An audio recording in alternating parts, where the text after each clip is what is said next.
This is your why that gives you your purpose. You realize deep way under the surface, and like a fire needs coal in the furnace. This is your goal that makes it all worth it. This is your why that gives you your purpose.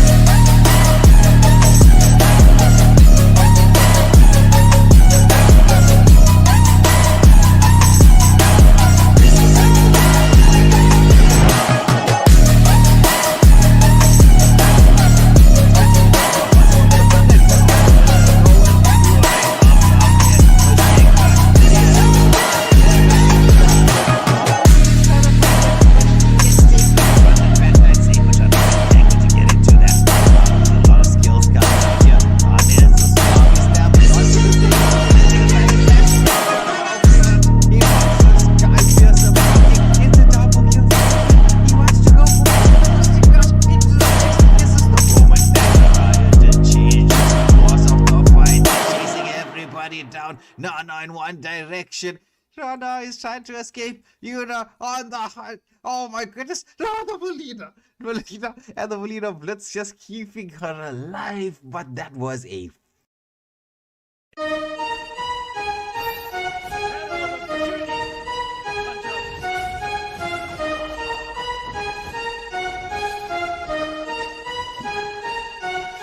You realize deep way under the surface, and like a fire needs coal in the furnace. This is your goal that makes it all worth it. This is your why that gives you your purpose. Let's go. Thoughts can keep you down, pushing deep until you drown, or they can keep you up strong, focused on the now. Glass half full, or has it been emptied out? Well, that's all up to you and your mind. Do you doubt anything, everything, not a thing? Make my thoughts work for me, manifest what I need, what I want, what I see. I could be anything, I attract all the things that I see. I believe I'll achieve as I breathe in and out again and again. I don't doubt, I sit and I plan, and I found out that I can execute if I'm driven, if I listen, if I learn all the wisdom. Read some books, something written, watch the best, teach a system I invest. Never hidden, I ain't scared, ain't no chicken, I take dares. I'll be winning, you get back what you're giving. Find the reason that you're living, what you're good at, all your gifts and what you love. Take a risk and find out what you've been missing. You realize deep way under the surface, and like a fire needs coal in the furnace. This is your goal that makes it all worth it. This is your why that gives you your purpose. You realize deep way under the surface, and like a fire needs coal in the furnace. This is your goal that makes it all worth it. This is your why that gives you your purpose.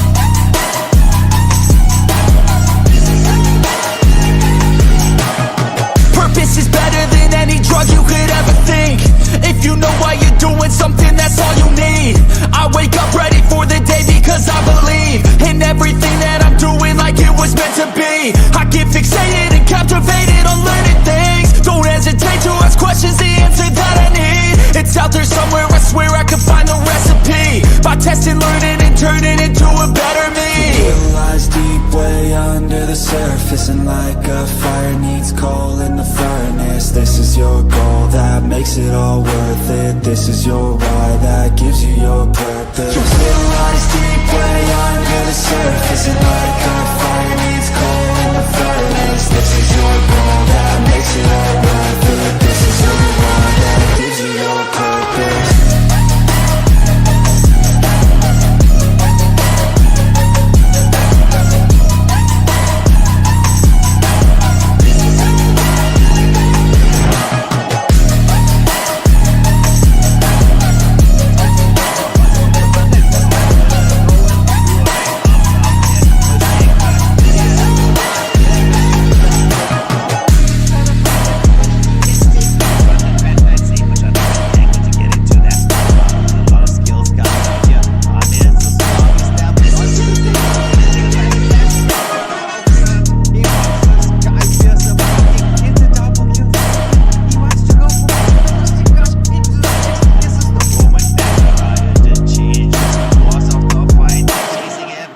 down, Nana in one direction. Rana is trying to escape. On the hunt. Oh my goodness. No, the Melina. Melina and the Melina Blitz just keeping her alive. But that was a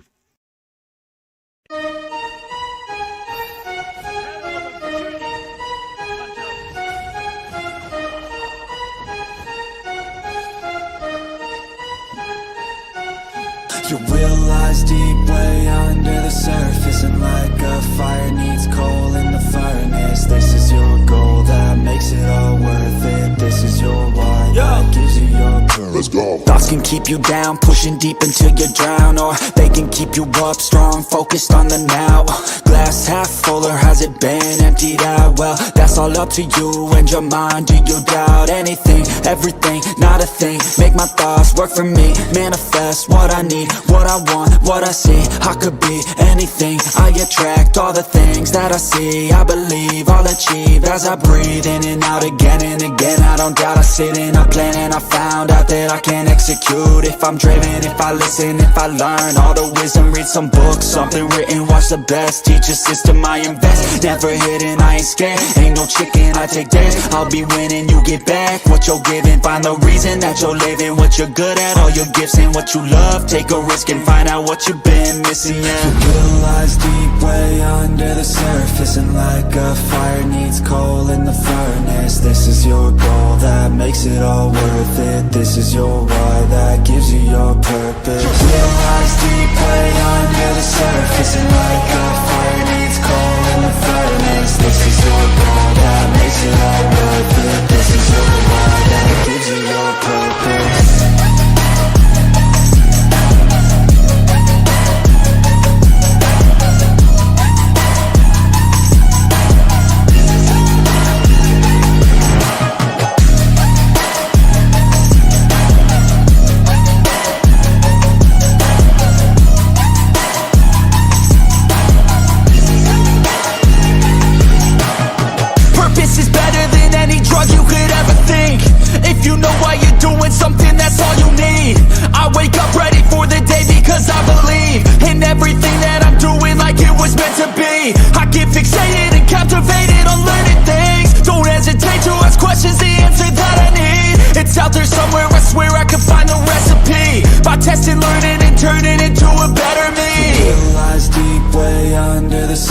And like a fire needs coal in the furnace. This is your goal that makes it all worth it. This is your why that...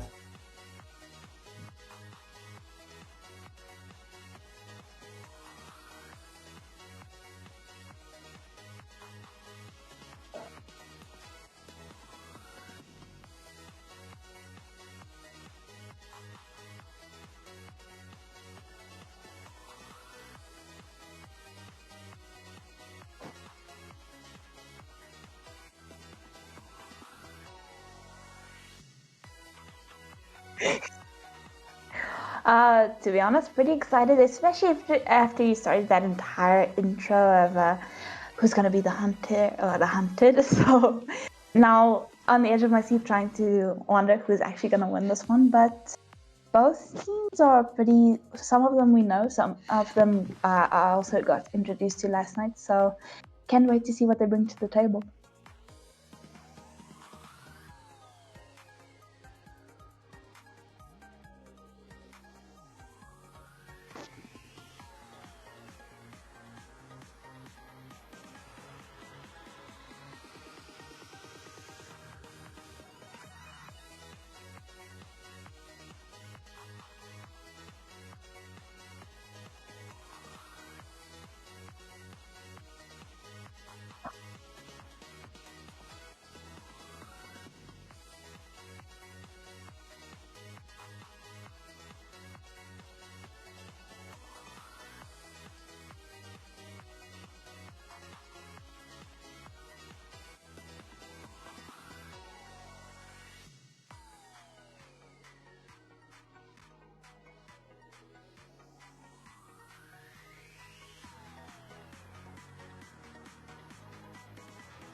cat meow pew pew because it's just so fun to say.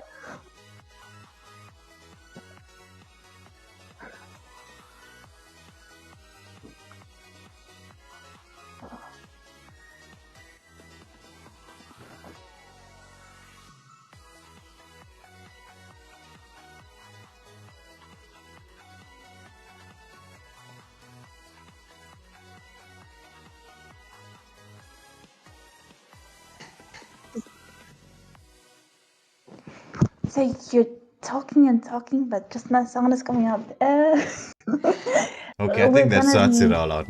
My bad, right? I was busy doing one the of the whole intro. silent movies. But they only hear the song. Okay, okay. I think you can hear us now. Okay, let's just do the whole intro again, right? So, hello everybody. Welcome to Waylander Gaming. We were talking about the Madagascar tournament, the Hunter Mobile Legends. As we said, are you going to be the hunter? Are you going to be the hunted? Who's going to be coming out as the victors in this particular matchup? We were also teasing a little bit about the names of the players. The first matchup, as I'm sure you all know, is Juice Master Dante up against Vikings. And we were saying that Vikings, we've seen them grow, right? From the early days of the LDS and LGC into the force that they are now. But the debate that we're having, right? So for all you viewers at home, we're having a debate about two of the players from the Vikings squad as to who has a better in-game name. Is it Cat Meow Pew Pew or Diet Pepsi? What do you think, live chat? What do you think? Which one's going to be the better choice in terms of names? While you're deciding on that, we're heading into the actual banning phase. While I was trying to get certain things sorted out, we decided to go. So let's go into the banning phase. The banning phase is one of my most favorite phases because that is where you have to stay patient, but also think a lot about your enemy, what you know about them, what you don't, and then think about how the match will go. But first ban coming out was gonna be the Lancelot. Well, that's not an unexpected ban, shall I say, Lotus. Always on the Definitely way. not. Your team. Pretty used to seeing it, but also Matilda getting banned out. So DM probably wants to go for some heroes that he can lock down and don't want a Matilda that can help him to Your escape. team is banning. But Regin getting banned out from the side of the Vikings.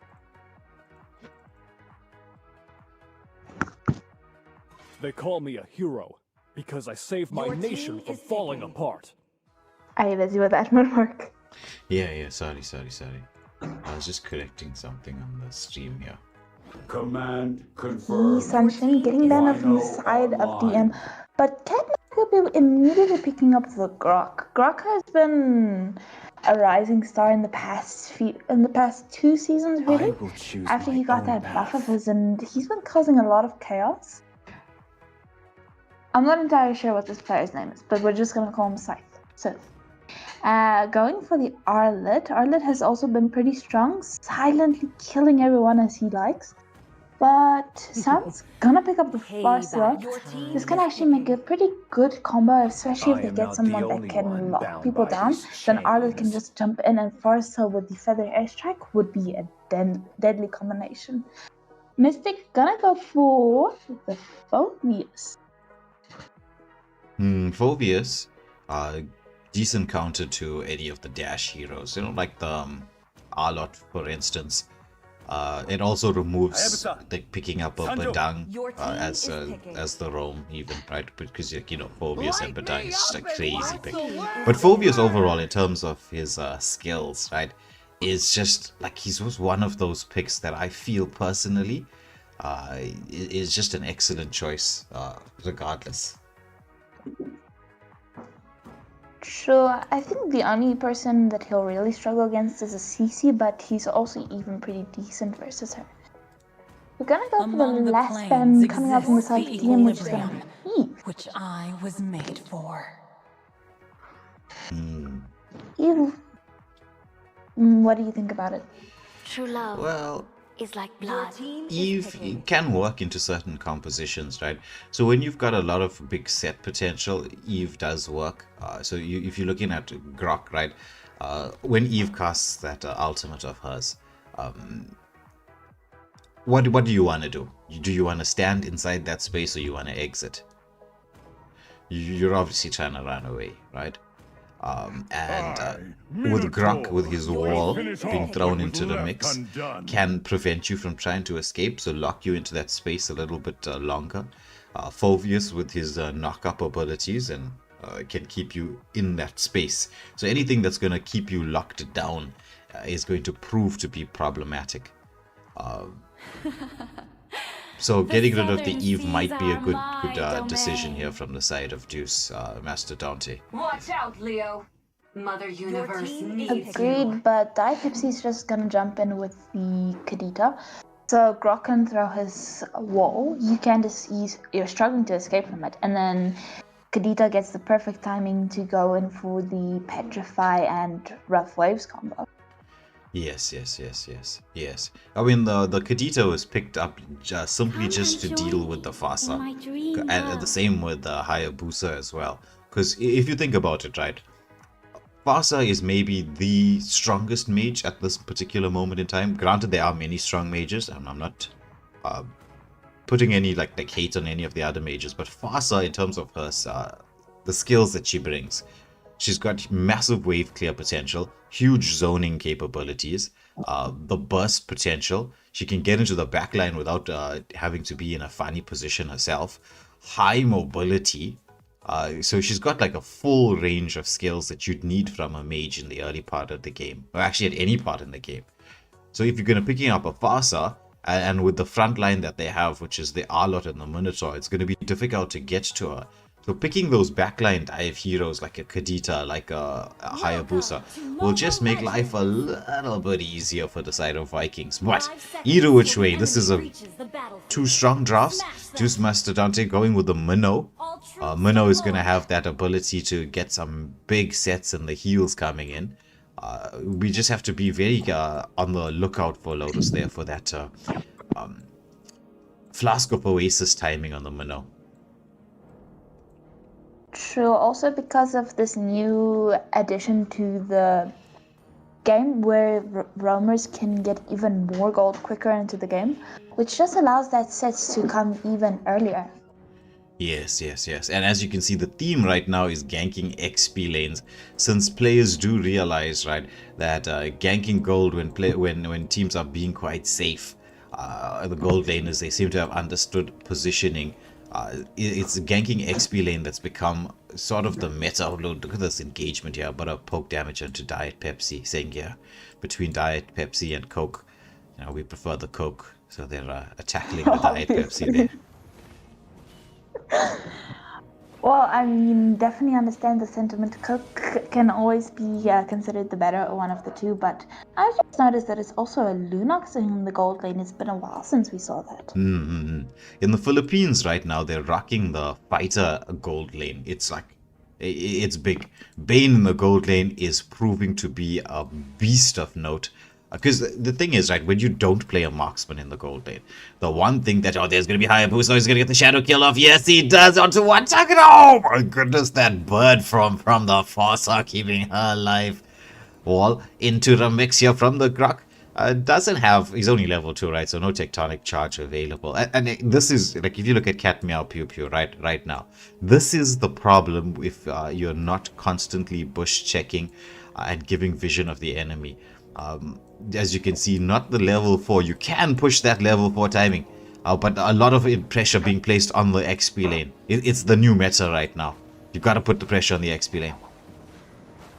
Definitely, but Infernal Pursuit going into the mix, Kadita taking out the Rough Waves, first blood for her, but someone's managing to get the Grok right now, and Mystic is dealing a lot of damage onto this Phobius, with might get taken down, managed to go for the Arlet, but Forza goes in with the Rough Wave follow-up there. Like, it was like a tsunami. There's a shadow kill coming out. Azule, I thought he did the outplay. He didn't, but the rotation from Erethel, using that movement speed boost of hers, got the kill in the gold lane, and then just arrived in time. I would say, like in the nick of time, to make sure that the team fight went the way of Vikings. a lot of aggression so early into the game. I mean, it's only been 3 minutes, 5-3 in the favor of the Vikings, and definitely living up to their name, being aggressive and just some good fighting coming out from them. Yeah, well, that's what you expect from Vikings. That, as you say, the marauding style of play. They want to go in. They want to dish out the damage. They've got the turtle pulled to their side with their frontliners doing what a job zoning. Arlo trying to get into the mix there, but it's going to be the minute of Minoan Fury there. However, Hayabusa does dash back to safety. Rough Wave does come out. Arlo is in no man's land. He's going to get taken down. Phobius has done what he needed to do. It's a 1-for-1 exchange overall, as it's XP lane for XP lane. But look at this positioning here from the Airtel. Airtel's like, I want more. I want to go in. Mano is low. It's the heavy crossbow in the bush. Mega kill going the way of the Kadita. Kadita has been doing surprisingly well at this moment in time. Not just in this game, but I mean, performances across the tournaments and what we've been seeing. Definitely. I think she is now on equal footing with Zushin and Farsa, because we've been seeing those three a lot, along with the Zetian. But engagement here onto the Lunox. She did use the light or ultimate, but managed to escape actually quite nicely. Xborg is gonna go into the mix. It might be looking for the angle of Last Sanity, but isn't committing it just yet. Yeah, Minoan into the mix as well. But both teams are actually just poking each other right now.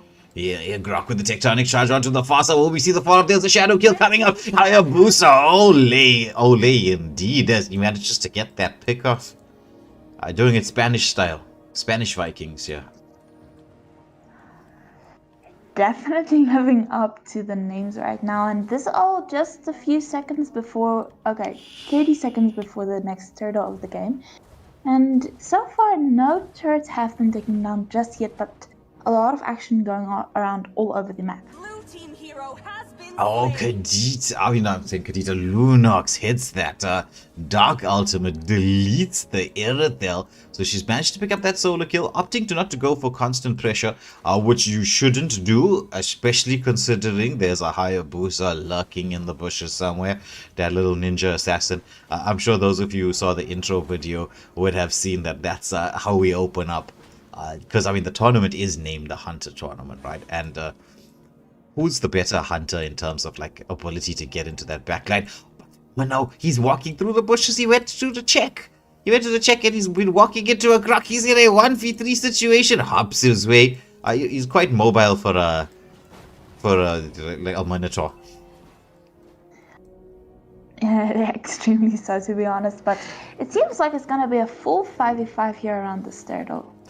Yeah, I was going to say overweight cow, but I think that would have been a little bit too offensive.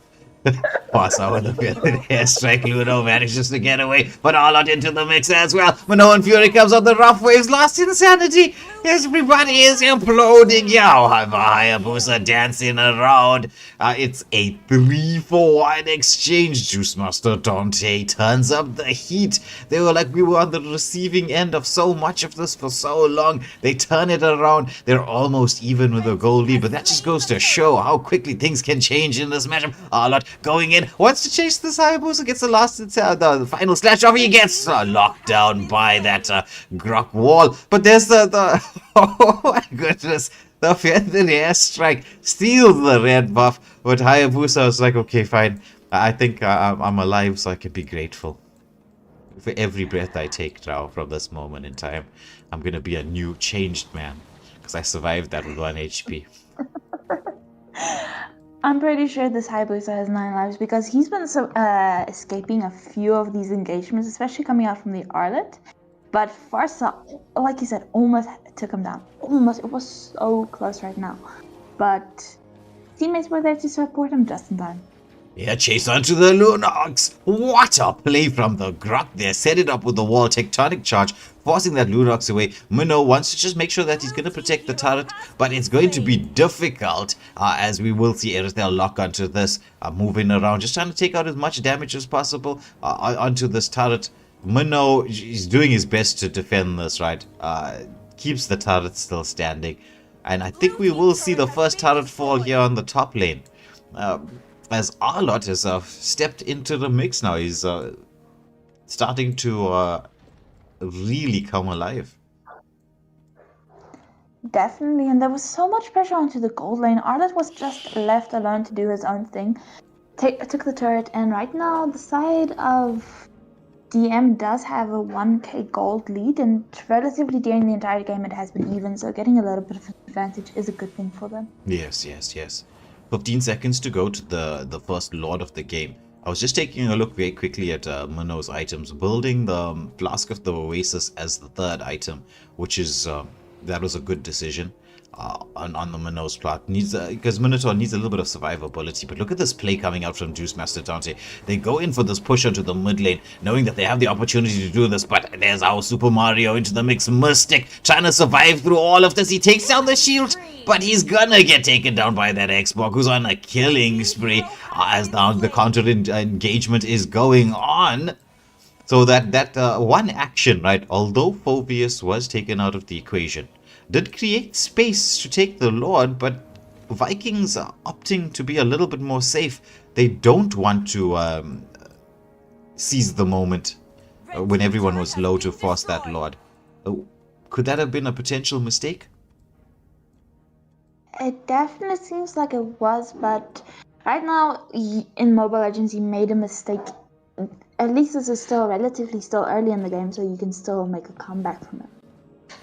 Yeah. True.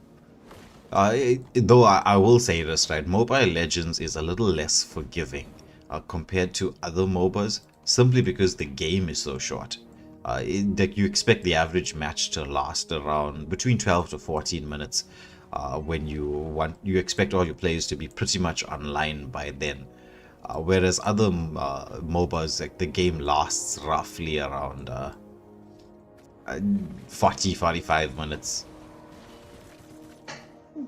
True. Also in other MOBAs you have items that even if you overstepped and died, the items can immediately resurrect you, and in this game, not so much. Yeah. But the strategy so far from Juice Master Dante is they're not engaging in the fights, right? Which is what you'd expect. We're in a late game right now. We're past the 10-minute mark, 10.5 minutes. You can see everyone should have at least 3 items completing the fourth, if not having that available. So they're going with a 4-1 rotation. They're just allowing Arlot to push that top lane to death. And now they think that they have the opportunity to set up for this Lord, because they've used that push very nicely. You can see that one on the minimap, the one minion is a wagon, takes down the turret, which now means that they got the ability to create space for themselves and get into a team fight before the Lord. Or at least just a pick-off. That's what they'll be hoping for. This is all part of that massive Lord dance. True, and right now the dance does keep happening, but it's happening here in the mid lane. Both teams poking each other right now. And Lunox also allowed to just push here in the bottom lane. Yeah. There's this distraction being created in the mid. They keep using this 4-1 split, right? And forcing rotations from the side of the Vikings all across. But there's the engagement now onto Minotaur. He has to flicker to safety. Goes into the mix. There's a Minoan Fury onto everybody. Minotaur is taken down, but the last Insanity into the mix as well. It's a 1-for-1 exchange. Shadow Kill into the backline. There's Hayabusa. Ole patiently waiting for Shin to show his or her face and get rid of the Fossa from the equation, but the rough waves onto Arlot. He danced away from that final part, but there's a killing spree on the Grok. And the fight has gone the way of Vikings. So all those maneuverings from the side of Juice Master Dante, which is what you want, right? You really do want it. Not really paying effect as Brilliance form comes out from the Lunox, but she's gonna get hunted. The flicker, just there in time, but a heavy crossbow from the Irithel to lead in the knock-up onto the X-Borg, but he doesn't have the frog armor, which is dangerous. I mean, he's not going to be able to get it in time to compete for this first Lord of the game. So nicely played by the Vikings. True, and what the side of Dante, sorry, it's a mouthful. But what they need to do right now is not try to fight anymore. Once again, go with their maneuvering techniques, but this time also just focus on the defense and then the retaliation. Yeah. But if they can get that combo going, the Minoan Fury final slash feathered airstrike, it's quite deadly. But Grok Cat Meow Pew Pew on this Grok has been scouting out so well for the team, keeping the front line safe. The same with the Mystic on that Phoveus. Granted 6 deaths, right? But I mean, it's not deaths that matter. It's about, are you doing your job? Are you creating, the space for your team, for your damage dealers to do what they're doing right now? Because map control with this Lord is firmly in the favor of Vikings. Red team turret has been destroyed. Definitely, and they're still creating that map control. Rough Rides onto the Farsa and takes her down. Minoan Fury also into the mix, but so far only the Farsa falling, and Vikings is doing a good job making sure to get every turret that they can. Yeah, so they've secured all the tier 2 turrets. They would have been hoping to potentially get a tier 3, right? One of the inhibitor turrets, but you know, it's with the defensive capabilities from Juice Master Dante, it's going to be difficult. However, you can see how a lot of the strategy here from Vikings is waiting for that feathered airstrike from the Farsa. The moment she hits a Grok with the wall, gets that knock, cancels it, engagement, and it was like full-on engagement. Rough waves with the shadow kill onto Farsa. I mean, how you can expect it to survive? Definitely not unless you have an immortality, but not the items she is focusing on right now. The side of DM definitely will have to give her just a little bit of extra protection, maybe zone the Grok away so that he doesn't cause that again. The thing is, when you play ML, you need to see the patterns that your opponents are making and learn how to counteract. So Lunox built the Sky Piercer. Maybe time to sell it, but it's almost got that Holy Crystal complete. And so with that, Lunox will start to deal a lot more damage. Minotaur has got that Flask of Oasis as well, so that power spike is available. But they do scout out Minnow. He's got the survivability with that Flask. You know, he's going to heal back through all that damage. Once again, Juice Master Dante using this pushing potential to try and create the space necessary to contest for the Lord. However, it's about whether you can get a pickoff or not. Hayabusa in a little bit of danger here, but has those the quad shadows to escape. But both teams doing a good job at scouting each other out, trying to gain as much territory as they can, and as you can see, they're also focusing on minions, trying to split up the enemy, but Inferno proceed once again into the mix. Hayabusa goes in with the shadows and a shadow kill. A lot of damage onto the Farsa, but she manages to survive and export. Just once again going on to the chase, and the Lunox still camping, waiting for her opportunity. I think she's gonna go for the Hayabusa. Yeah. So lots of skills were committed from the side of Vikings. They're gonna have to be a bit patient here. Minnow goes into the mix here, then gets a Minoan Fury, knock up onto 2, but it's the front line. However, Hayabusa still waiting. Just that the patience being shown by Ole, just to target who you need to target. I mean, this is what you want from your jungle. The jungle is not there to try and take out the whole team. Like, you will see this so often, right? Junglers, because they're so used to snowballing, they just want to 1v5 the world. And we're like, no, if you go into 1v5 against the world will kill you. No, you're not going to be able to do that. Gotta focus on your target. You're an assassin? Assassinate. Can you please teach this to all of the South African rank buddies, please? Yeah, rank is a whole different beast. You get to see people do the weirdest of things. It's just sometimes I'm like, okay, I'm not sure what you've been thinking. But nice wave sinking here by the Vikings. However, Grok with that wall. But we see the follow-up. Phoveus into the mix, hitting that Super Mario knock-up all out. However, he's dancing on. Final slash onto 3. Drags everybody out. He's the turret. However, we don't have the follow-up. He's not quite there yet. Unstoppable on the Grok. Shadow kill in the backline. Phoveus, he is like Mario 64 in the mix here, taking everybody up. But he gets eliminated himself with the final, or the last insanity out there. It's going to be the Dark Ultimate coming out from the Lunox. She hits the Brilliance form as well. They're trying to zone. The defense does come in play. However, the base is now cracked open. Kind of like a Brazilian nut at Christmas time. I think you can crack all nuts, not just Brazilian nuts, but okay. Can you crack all nuts? Are you sure? A lot of them. 18 minutes into the game, Yes. it's already 20-12 in the favor of the Vikings. And with them having the map advantage right now, if they can get the next Lord, I think they definitely can make it into a winning angle. But the side of DM definitely also has the potential to turn that around, especially if they don't get the Lord, they can still go in with the defense. And if Vikings makes even one mistake, or if DMs create even a little bit of a bigger opportunity for themselves, they can definitely turn this game around. Yeah. They have the set potential, right? It's about getting the timing right. That's the real issue when it comes to for the side of Vikings. So far, they've been doing a great job, right, of making sure that the team fights are a little bit untidy. They've not been giving the side of Juice Master Dante the opportunity to get that set. Because if you're looking at Juice Master Dante, the entire lineup revolves around getting the final slash into the Minoan Fury into the Feathered Airstrike, with the last Insanity and Lunox's Dark Ultimate to follow up, right? That's what they're looking for, and it's been disrupted. The Grok especially, and Phobius as well, they've been disrupting that.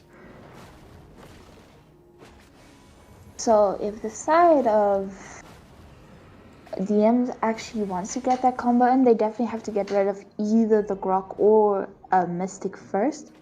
Not necessarily have to kill them, but zone them out, isolate them. Yeah, I mean, look at this, right? They're trying to force the Minnow to use the Minoan Fury, chasing down here the Arlot. He goes into the mix, hits the final slash. There's the Feathered Airstrike with the full-on combo, but Irithel with the reposition is gonna take out everybody. Lunox with that brilliance form does finally manage to take out the Grok, but look at this Irithel. She's just dishing out the damage. The Lord is so low. Are they going in for more? Shadow kill in the backline. This is the 18-minute Lord. This is a tanky beast. Will we see a team wipe? Oh, look at the Witcher crowd. But we should see this one hammer blow there.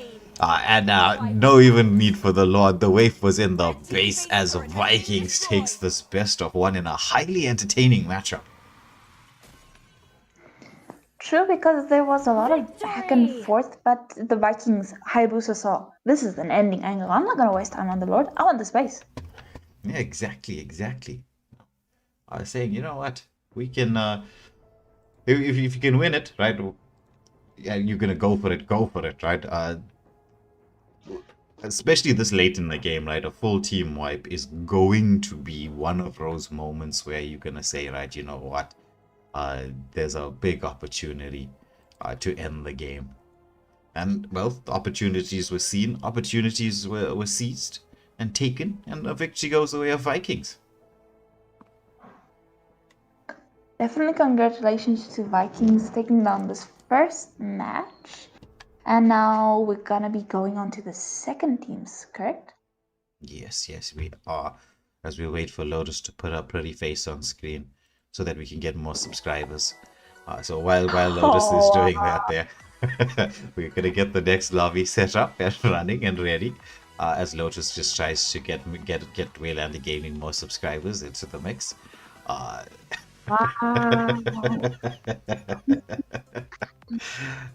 You know, clickbait is clickbait. What are you going to do?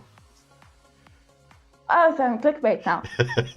Don't stare too long. Or It's you'll what hurt your there are eye. worse things in this life you could be. If you think I about could be it. cooked. Now, the next game in the mix is going to be Juice Master Dante up against Sylph. The louder your cheers. We're going to wait for the lobby to be set and created. The game is scheduled to start at 8:30, and I'll say this, right? Lotus was listening to me say this before we went live. The praise that I've been giving to the Madagascar organizers. This tournament, right? Like, Lotus, how many tournaments have we done as Waylander Gaming? Sometimes it's hard to keep track of it. But this tournament is so well run. Like the teams, the players, the organizers, everything is on point, on time. It's just, it's fantastic. Like, it runs very, very, very much like clockwork. And I will say this for you Madagascan players and the organizers and the teams out there. One of the hallmarks or one of the signs that you're looking for when you want to know that that success is on the way, it's on the horizon, is this level of attention to detail. When you have this level of attention to detail, it shows the level of dedication and of the players and teams and the organizers to what is one of, if not the best mobile game out there, right? Like I put it to you, notice. Can you think of a mobile game better than Mobile Legends at this moment in time? No. Definitely not in the case of MOBAs either, because sure you get games like Honor of Kings, but there are, let's say, difficulties and issues with that. But Mobile Legends is a game all on its own, and it's insane sometimes. Exactly. It did not win Game of the Year or Mobile Game of the Year for no reason. Let's put it that way. I didn't even know about that. Oh yeah, so when it comes to streaming, YouTube, etc., right? Statistics plays a very important role in terms of what games you feature, what tournaments you'd like to do, and when a particular game wins Game of the Year, obviously, right, there's quality to the game. It also means that the game itself, the community, is growing, and so you definitely want to be there in the mix with this game. Apart from the fact that, you know what, this is the game that we all kind of love. If you actually go and see my main account, right, I have a couple of Mobile Legends account. I'm sitting close to around 14,000 games in Mobile Legends on my main account only. So, you know, I've been around and playing this game for quite a while. You did say also that you played it for almost 5 years, so... Yes. A lot of people say the game is addictive, but to be honest, it's just an insane game that people love, even if they don't want to. Yeah. It's a sort of a love-hate relationship, shall I say, between the game and the player base. I mean, you love the game, but you hate the game because not because of the game itself, but not winning, shall we say? Because there's moments in time where you're like, oh, why did this happen? Why are my teammates doing this? Or things like that. Especially if you're going to be playing solo queue. This is not a game meant for solo queue. You can play it solo queue, but it's not meant for it. Yeah, there are so many people that get to hundreds of stars solo queue, but it's like you said, it's not really meant for solo queue because it's also a lot more fun when you do it with friends or even randoms that you start to get along with, because then the game becomes even more meaningful to you. Yeah, there's levels to it. Like when you're playing solo queue, you're going to have... I mean, you can get to Immortal playing solo, right? I've done it myself. I actually did it a few years ago when Immortal was difficult to do. It wasn't when we had stars, when it was like a point system. That was when it was significantly more challenging to get to Immortal. But I did it just to say, well, because I was told you can't get to Immortal solo. I was like, oh, okay. And so I ran through the list just to say, well, but you can do it. However, there are massive levels to how this game works. For instance, we were discussing Deuce Master Dante's combo pick. At the same time, you had a bit of a disrupting strategy coming out from the side of Vikings with those counter picks, and especially the way the two frontliners kept constantly engaging on either the Arlot or the Minotaur, just trying to bait out those skills. Because if you can force them to be low, if you can bait out the skill, it disrupts the entire combo. So it's like understanding that difference and that layer that you're gonna have when it comes to the 5-man system just makes it that much more entertaining, that much more exciting. Definitely, because in the game you also have to ask a lot of questions, because they had this entire combination for the side of Deuce Master Dante. So they needed to ask, what happens if they throw out this combo? No, that would be deadly for us. So what happens if we disrupt the combo? Mm-hmm. You talk about this a lot. Yes. It's always that the questions that we ask ourselves is like, what is going to happen next? It's like I always say this whenever anybody asks me about anything involving coaching and strategies. I say that the biggest question you have to ask yourself is, like where is a particular player, what is going to happen next. It's always looking to the future, because prediction makes a lot of things easier. It's even when it comes to simple things, like for instance, where is somebody? When we hit certain phases of the game and rotations have happened, people are going to be camping you out, right? So it's not the person you can see that can kill you, because if you can see them, how are they going to be able to kill you unless you just do something crazy and they dramatically outplay you, which is not going to happen on that often on the high skill levels of the game. It's the person who you can't see, that's the one you need to worry about. So it's that the same with the roam. Like the roam's going to be looking to make sure that that doesn't happen to their damage dealers. They're going to get picked off, right? But anyway, let me just see what the bans are. We did have the lobby bans, and the lobby bans so far are Angela and Camilla, coming out from Juice Mastodonte. So 2 roams being removed from the equation. Angela, as we know, is one of those very broken roams at this current meta. Camilla is just something that in the Southern African bloc gets picked up quite a bit. True, and with a Carmela, it's difficult if you pick a support in your team, because then you have to stay close to each other, and she can just throw a net or the Curse of Blood over you, and everyone can catch you easily. So. Yeah. Well, there's one of those few moments in life that I take a little bit of pride for. I know they say pride comes before the fall, but this one instance, I think I can deservedly say that I can have a little bit of pride, as the final ban coming out from Sylph is going to be Joy and Grok. So just Angela, Camilla, Joy, and Grok. But to my proud moment, right? The person who introduced the Camilla meta into the Southern African bloc, that was actually me when I used to be a player. Yeah. So no one was playing Camilla anywhere in the world, and we were in the tank support meta.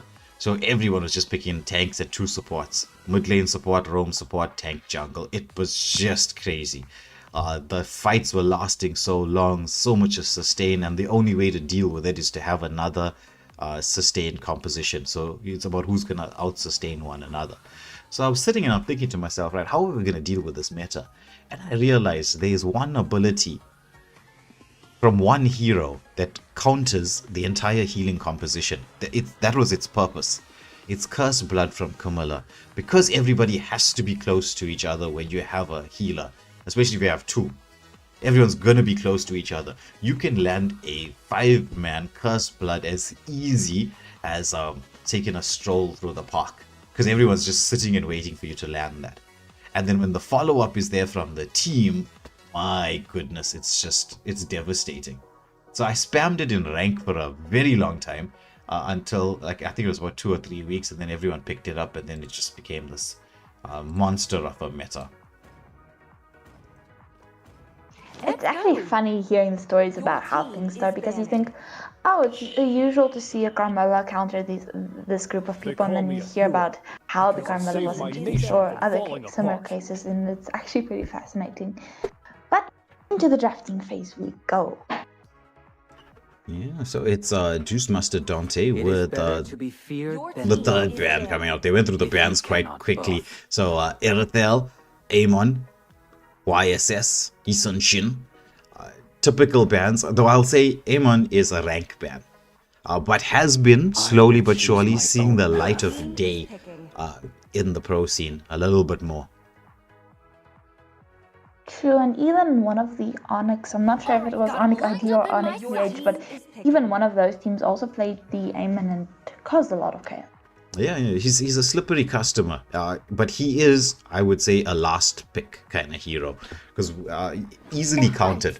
And so when there is no counters available to the A1, he's just going to be going in and out with that passive conceal, just going crazy. Alan is saying that Camilla is better than everybody at this moment in time. So somebody's a Camilla main. To the jungle. Probably. But Zitian and Ruby getting picked up, that is already a deadly combo in and of itself, because either one of them can throw their ultimates first, and then it would just be a constant CC and slow onto the opposing team. It's my way Yeah, or yeah. the I thought they were highway. gonna pick up the Your minnow team into is the mix, and banned. that would have been like CC Central.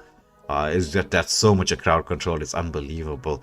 But with that being said, right, the Ixia pick makes sense if you think about it in terms of what you just said about the Zushin and Ruby combo. Fury of the Phoenix, Arm Offended, those are big AoE skills, and it ties up really nicely into an Ixia. Because I mean that's what she really needs when she hits that the full barrage. I will protect Definitely, you. and Your it team seems is like they're gonna picking. go in with the AoE and CC, and to be honest, that makes up for a lot of team fights, so it will be a bit difficult for the side of these Mastodonte to deal with it. But that But final looking at ban was the final ban from them, the Lolita one. What was That's a left brilliant ban. undone. Because if you think about it, right, you know the roam's still there to be picked. You've got a Kimmy and you got a Granger, both of whom are hard counted by Lolita. So that ban was quite a clever one from them. True, but which is better in this case, as Lolita or Minotaur?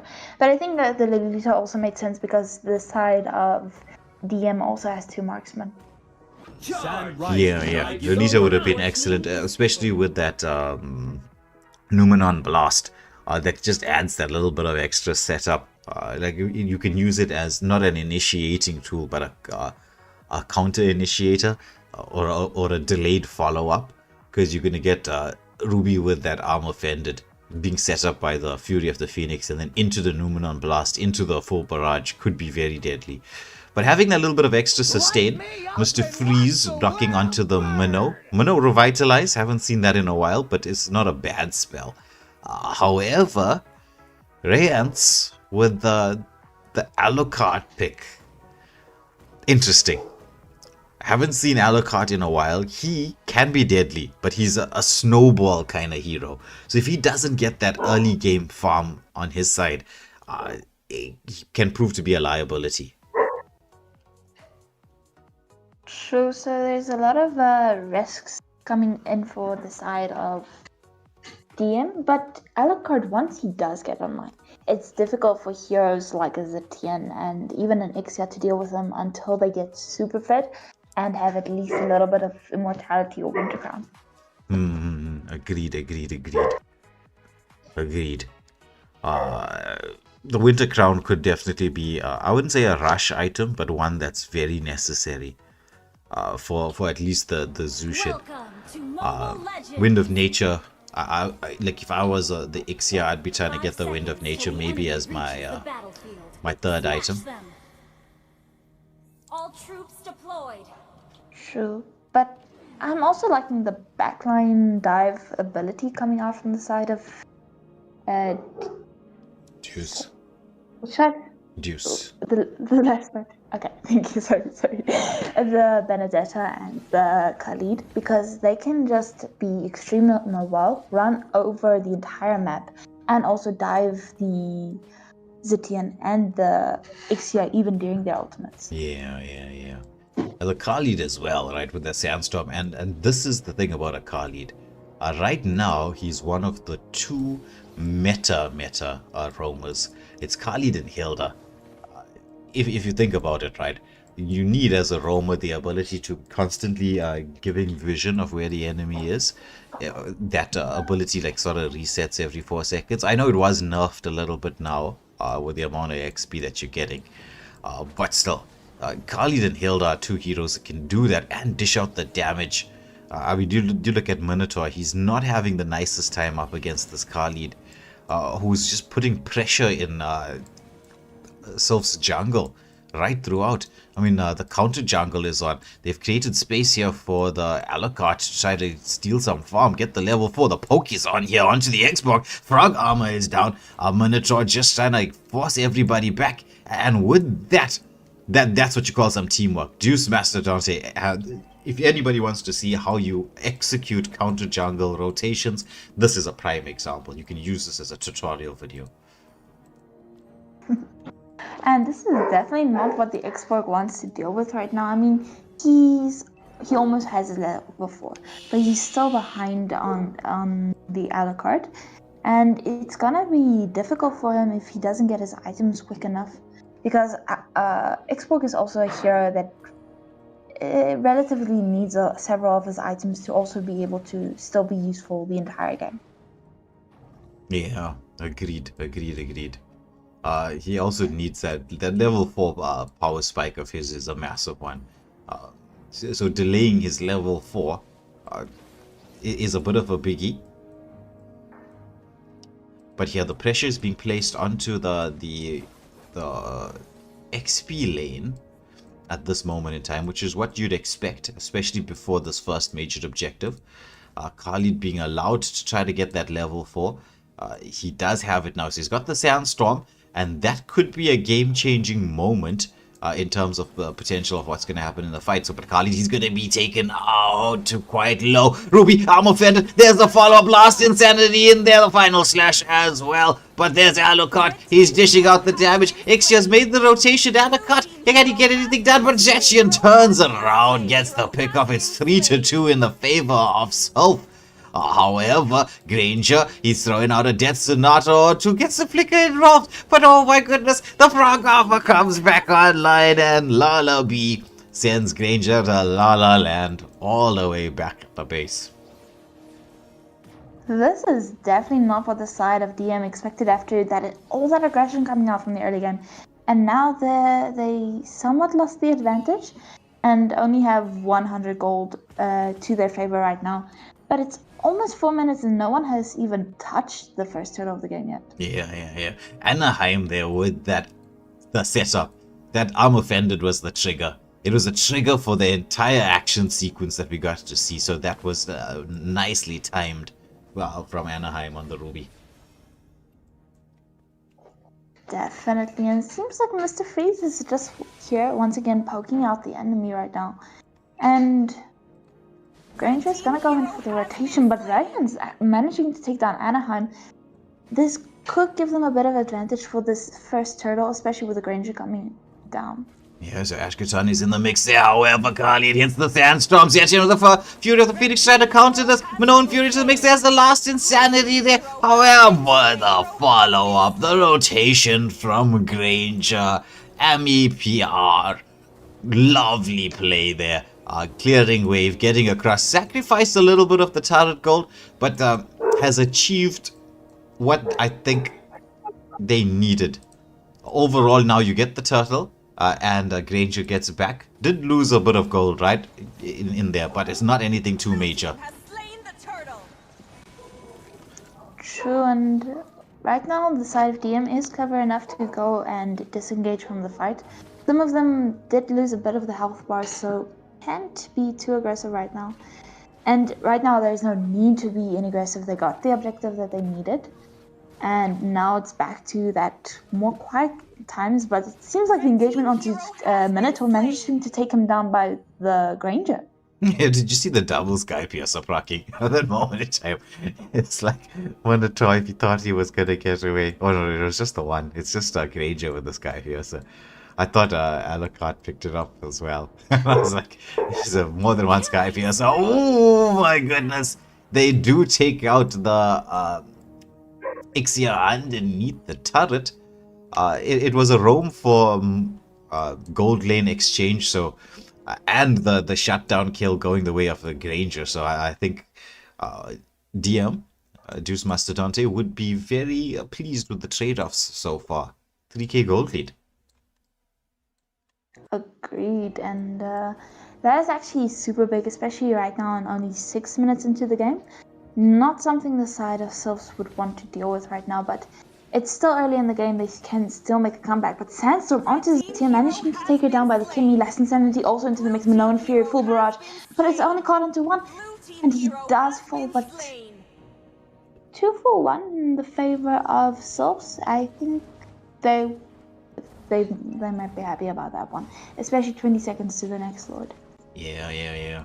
Bernadetta tried to go for that blue buff steal using the Eclecto blades, but Xborg was there in time just to secure the objective. Didn't use the retribution as well, so retribution available as the third and final turtle of the game will be up in just a couple of seconds. Zetchian scouting out using the Fury of the Phoenix, but also as a bit of a disengage tool. So Kimmy doing a nice job here in the mid lane, getting rid of the Zetchian. So this is a trigger for when the fight's gonna start. Sandstorm into the mix, stun up 1 to 2, as we will see this with the continuation of the fight. Alucard's popped that ultimate, he's dancing in there. They do manage to get a double kill before this turtle. So this should be turtle going the way of Juice Master Dante. Eclecto Blades here just helping to melt that down. Pressure being placed onto the mid lane. That's been removed from the equation. Granger taking a top lane. X-Borg, Frog Armor being removed. Space been created. Juice Master Dante have switched up gears. Absolutely, and they managed to get the entire full map control in comparison to Sylphs. They have, what, almost 6k gold lead, 12 to 8 in their favor as well. This is looking to be good for them. Yes. And with a double MM on their side, it could prove to be deadly for the side of Sylphs. Because you got 2 MMs, if you just check their gold on both the MMs, both the Kimmy and the Granger. Granger's on 6.7k gold. Sky Piercer out already. We'll just check the stacks on it in a moment. Just going to follow the action here in the mid lane. I don't expect there to be any major a bit of anything, because we're at that phase where it's just about poke, position, poke, get the lane sorted out, and if anybody overextends, then punish. Definitely, but Fear of the Phoenix going into the mix. Sandstorm as well, but I'm offended pulling in the Alucard, but he managed to take down the Ruby. Akashan manages to get the revenge right now, and the damage is just kept dealing by the Kimmy and the Granger.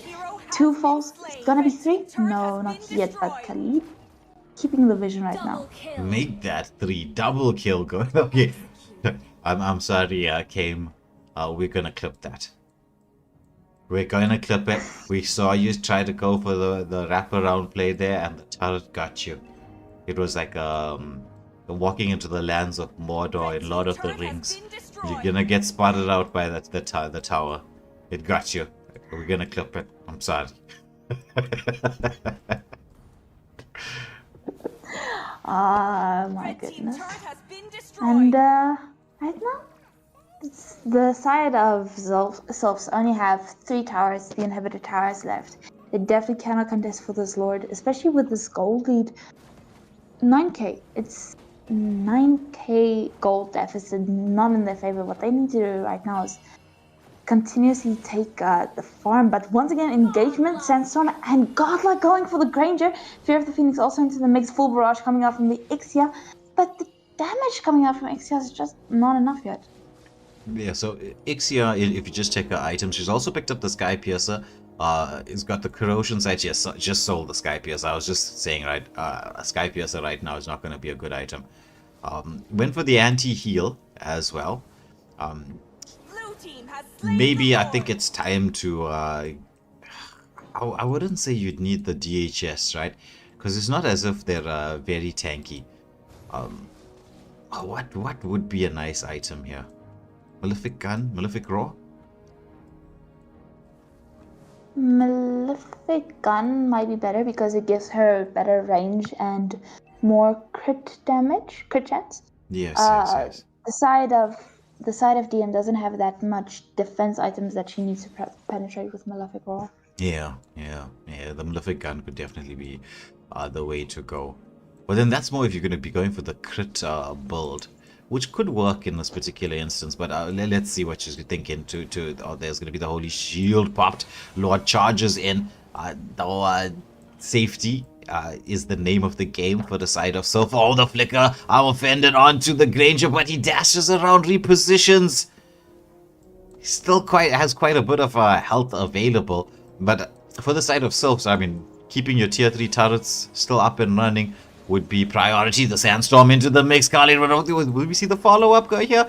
Oh my goodness, Minoan Fury. The Fury of the Phoenix. There's a full barrage into the equation with the flicker. The shutdown goes away of Ixia. That's what they wanted. It's a 3-for-1 exchange. Kimmy escapes just by the skin of her teeth.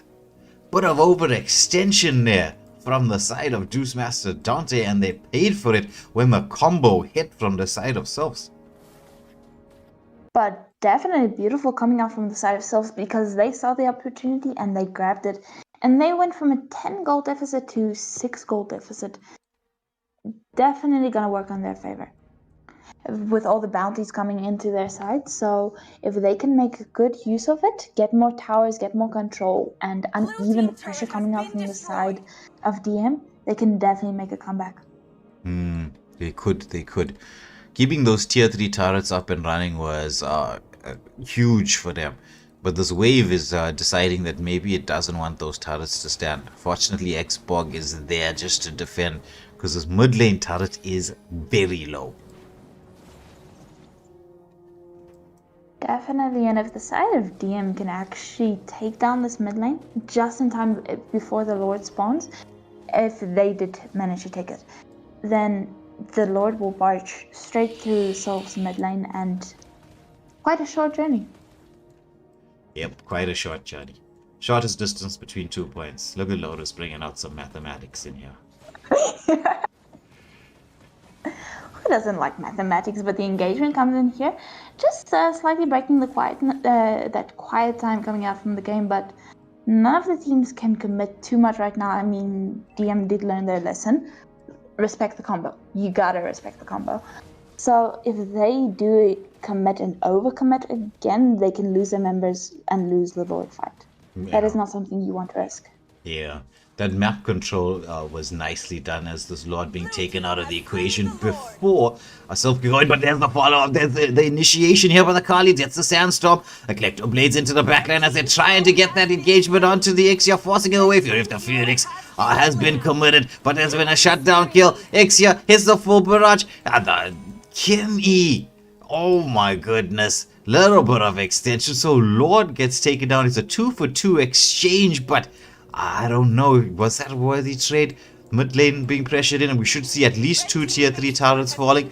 Potentially all 3. This could but I don't see a winning angle just yet. Alucard just focusing that final tier 3 turret. Ixia defends it to the best of her ability. Wave still a bit to come. Everyone has respawned from the side of Sylphs, so I think they might be able to keep this one tier 3 turret standing, but not looking good at this moment in time for them. Not, but as long as you still have time in the game, that's all that really matters at the end of the day. Because as long as you have time, you can still turn things around. It's only when the Nexus is fallen down that you don't have any chances left. Yeah, exactly. Well, it's we're heading closer towards that 18-minute mark. So in my mind, the 18-minute mark is really that moment where gold doesn't matter. We're still at that phase where gold does matter. We're looking at a 7k gold lead in the favor of Deuce Master Dante. So Sylph, they've just got to be patient. They've got to wait out their time, get those items built up, because Ixia is full build. You're gonna need the Zushin and Xborg to also complete their build. Maybe get the Xborg to sell that Sky Piercer. Go for one more defensive item. He doesn't have any stacks on the Sky Piercer, so it's basically just space in the inventory and not really serving its purpose. True, also because the Ixia is starting to come online, so it's way better for her to have the Sky Piercer instead of the Xborg. It is. And rocking 2 Sky Piercers on a team is kind of overkill, I would say. Maybe because like Xborg will need a little bit more survivability, especially now that you're gonna when we hit to the 18-minute Lord. I know that's still another Lord away, but when we get closer towards that moment in time, you're gonna have to contest for it. You've lost almost all your tier 3 turrets, right? That 18-minute Lord, if we get to it, is an absolute tank. It's like a walking castle. You have to try to siege it. Because it'll be very difficult to defend like this. Sure, and like you said, they don't really have any turrets left.